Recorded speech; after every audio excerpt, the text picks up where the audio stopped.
Christian ahem tun isum ta te du ranama kan hon ta te du Christian ahem tun isum ta te du ranama kan hon ta te du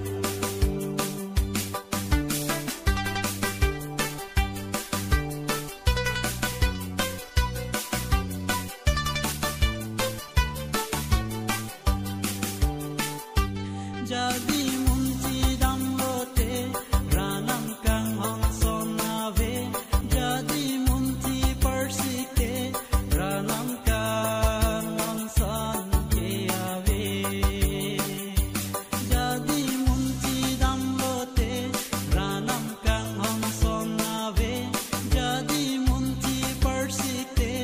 ranam kang hong son keave Christian ahem tun isum ta te du ranama kang hon ta te du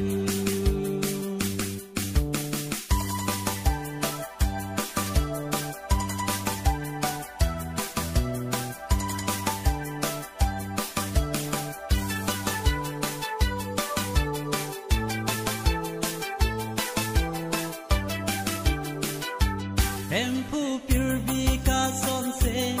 alira cham ke lame buwan ke doyat purte empu sila ka son se empu purbi ka son se alira cham ke lame buwan ke doyat purte empu sila ka son se Christian ahem tun isum ta te du ranama kang hon ta te du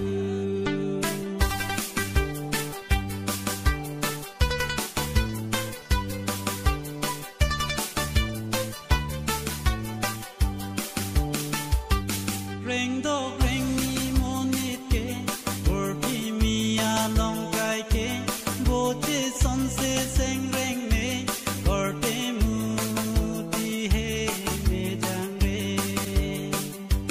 reng do reng ni monit ke or pi mi along kai ke bote son se seng reng me or te mu ti he me jang re Christian ahem tun isum ta te du ranama kang hon ta te du